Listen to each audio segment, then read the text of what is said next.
Howdy, folks. I want to share just gratitude for all of the presentations thus far. It's been so wonderful. And I want to also provide a disclaimer.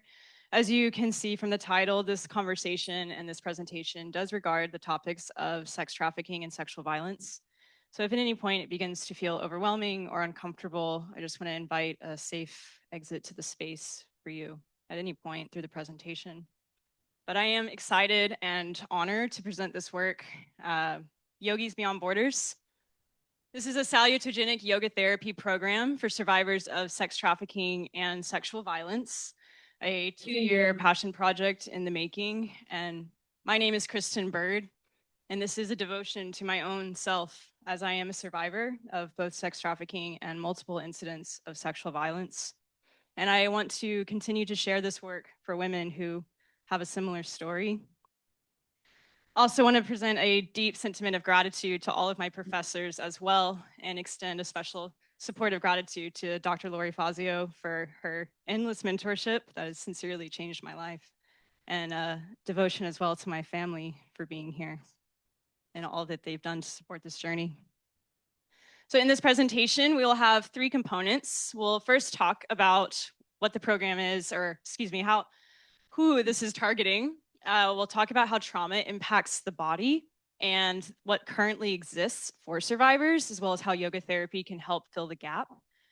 The program will be the second portion, talking about the foundational frameworks that I developed it from and the goals of this program. I ran an IRB-approved case series pilot study, so I'll introduce the 3 women who were so generous to share their time and participate, and an outline of each session and what it consisted of and how that viewed. The final portion of the presentation will be a discussion on the findings, both individually as well as the collective group findings, and what I hope to do next with Yogīs Beyond Borders. So at first, we'll understand what is the definitions of sex trafficking and sexual violence. The United Nations defines sex trafficking as the use of force, fraud, or coercion to compel individuals into sex acts. It involves recruiting, harboring, or transporting victims for sexual exploitation. Any commercial sex act involving a minor is considered sex trafficking, regardless of the use of force or consent. And sexual violence is defined as any sexual act, attempted sexual act, or act of sex trafficking carried out through coercion, harassment, or unwanted advances by any person, regardless of the relationship in any setting. So how prevalent is this problem? Globally, in 2018, a study came out that estimated 4.8 million women are forced into sex trafficking each year, with 197,302 reports received to the National Human Trafficking Hotline between 2020 to 2024. You may have seen the advertisements in a gas station stall or in the airport. And California and Texas are actually considered the top ranking states for harboring sex trafficking. A lot of that is because of Interstate 10 being one of the primary roadways where this exists. It is important to note as well that the estimates here are low because of the secretive nature of this industry. Sexual violence has a statistic sharing that between 1 to 20 to 1 to 2 women experience rape, varying by the country of origin. And in the United States, an estimate of 17.7 million women in the United States experience sexual assault, attempted rape, etc. And again, just a reiteration that these numbers are considered to be a low representation due to the secretive nature and unreported cases that take place. So what happens to victims who go through this? Well, obviously there is the physical symptoms. We have the projected force as well as the risk of STDs, HIV, etc. But on a mental level, we also risk the diagnosis of PTSD, CPTSD, anxiety and panic disorders, and depression and suicide. Common symptoms for victims are going to be fear, panic, denial, confusion, dissociation, re-victimization, shame and guilt, and changes in their own self-perception, as well as in their interpersonal relationships. And the frequency of this is 54.2% of trafficking survivors are diagnosed with mental disorders, whereas 50% of women who experience rape or sexual assault are said to have PTSD. Again, once again, a reiteration that oftentimes these numbers are low in representation because of the underreported nature of these industries. So what are we doing about it? What currently exists? Well, first it helps to understand that Western medicine is built on a pathogenic medical model. So this is where we see disease as you're either sick or you're well. It's binary diagnosis.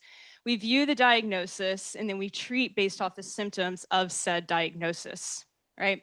Whereas a salutogenic yoga therapy program, salutogenic yoga therapy can help switch the framework of that. Then rather than seeing it as a binary, you're either sick or you're well, it's more of a fluid framework. We're moving from dis-ease to ease or vice versa, from ease to dis-ease.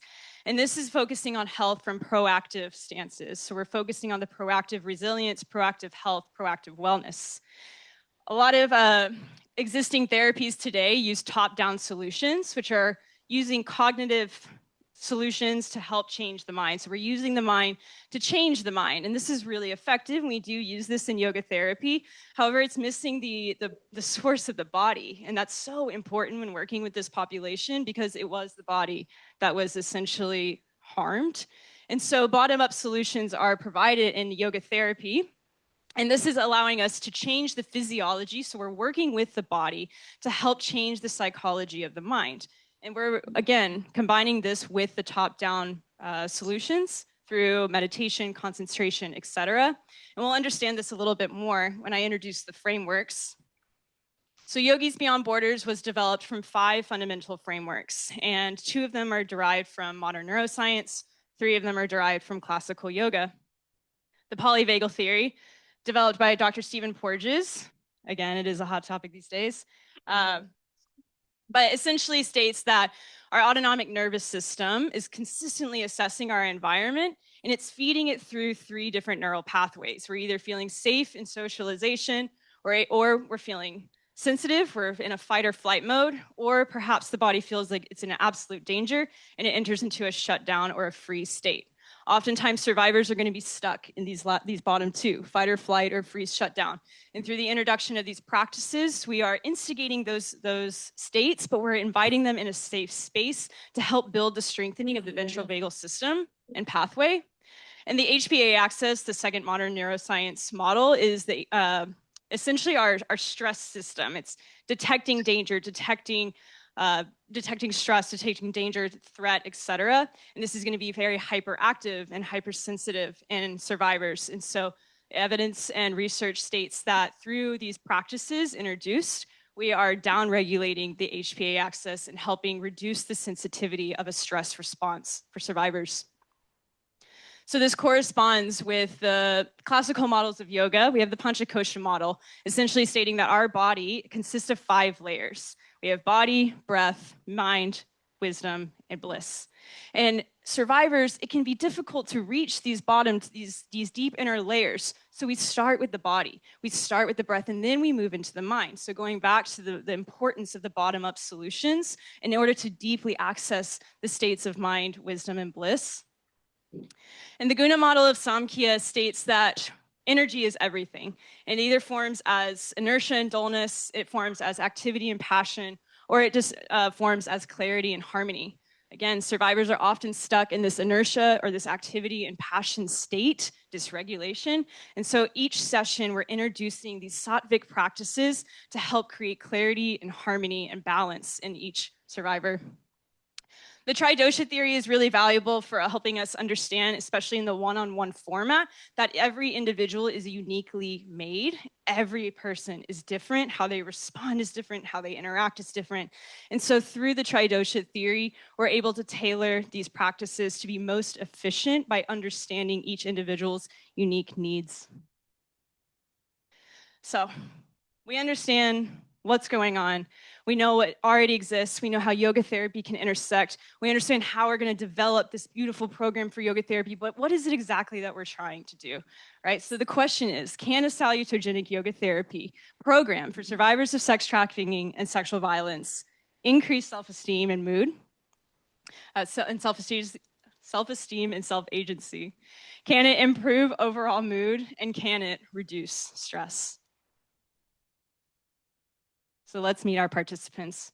I ran an IRB approved case series with 3 different women.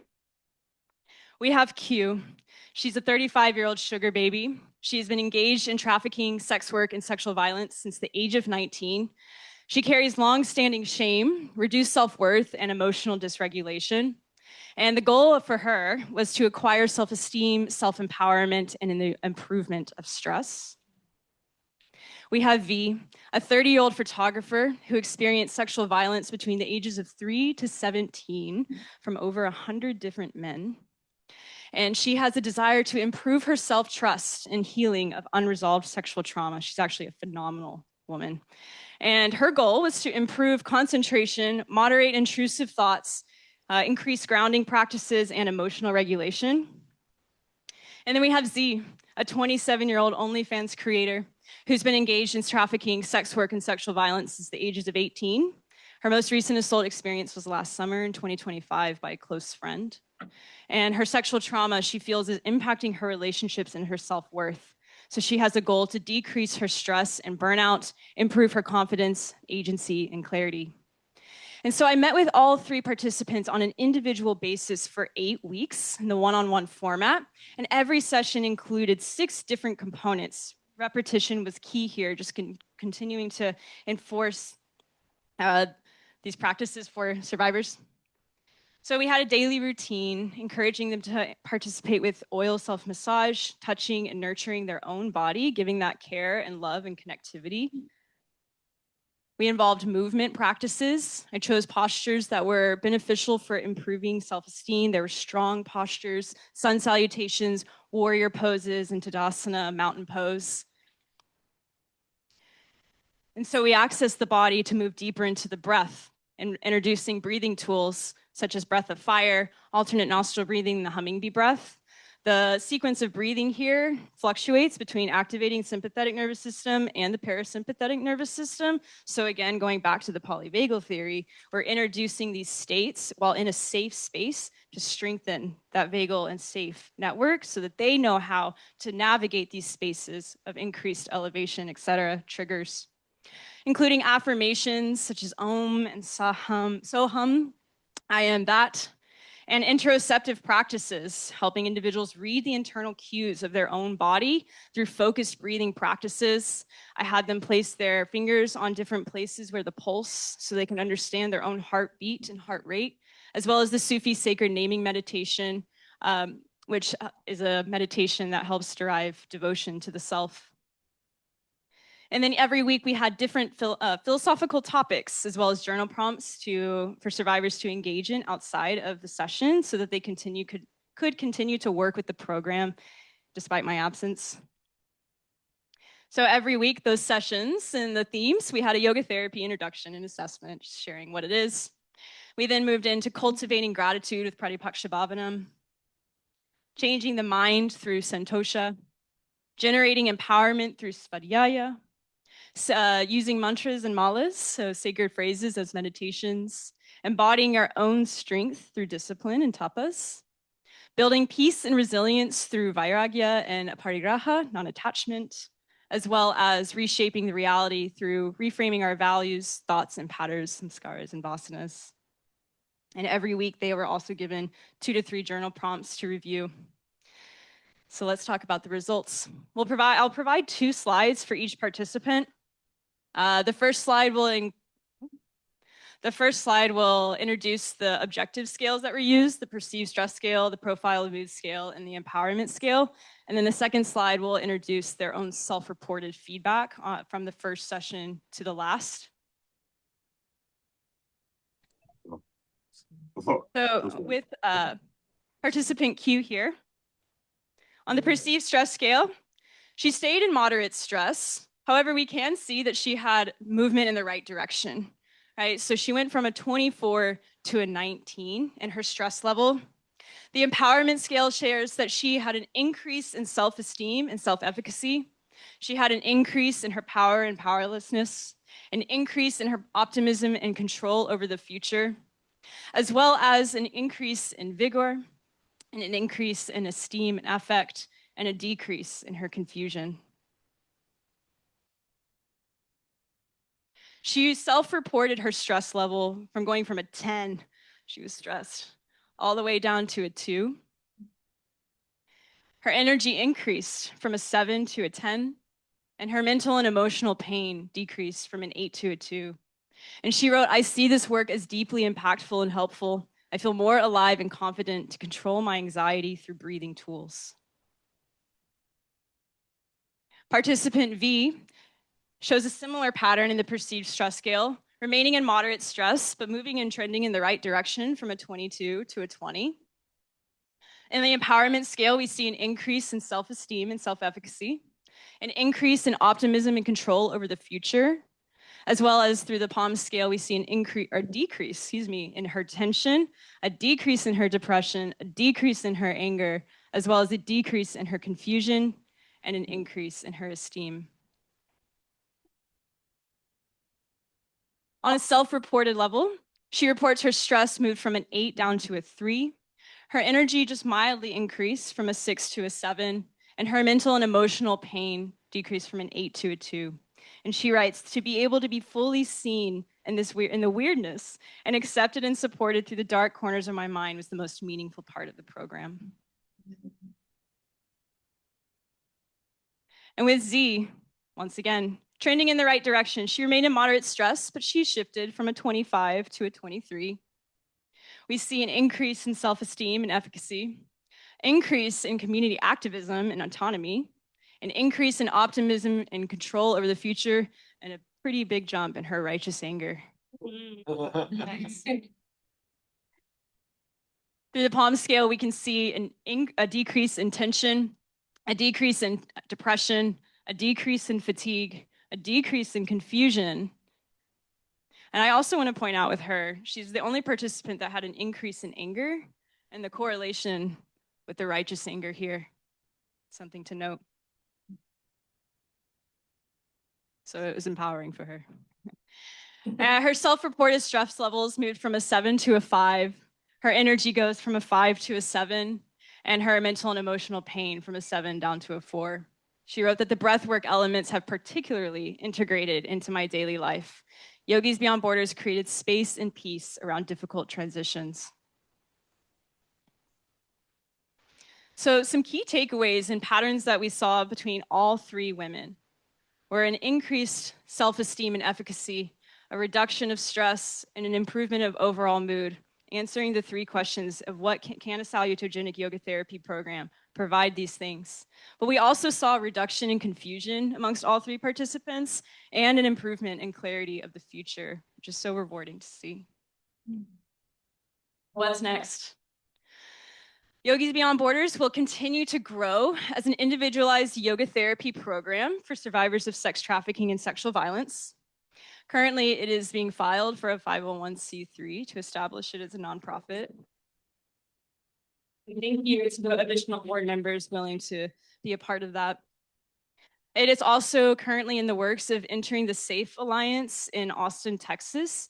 They have a department called the CARES Unit that takes in survivors of sex trafficking, and I'm currently going through the orientations to get integrated into that unit. And then Wild Wing Society is a partner or a sister LLC business providing a digital wellness platform for women who are currently in the adult entertainment and sex industry. And also, as of this morning, which is interesting, I've recently connected with some women in Oaxaca who are interested in bringing this work with a translator down into the feminist movements down in Oaxaca, Mexico.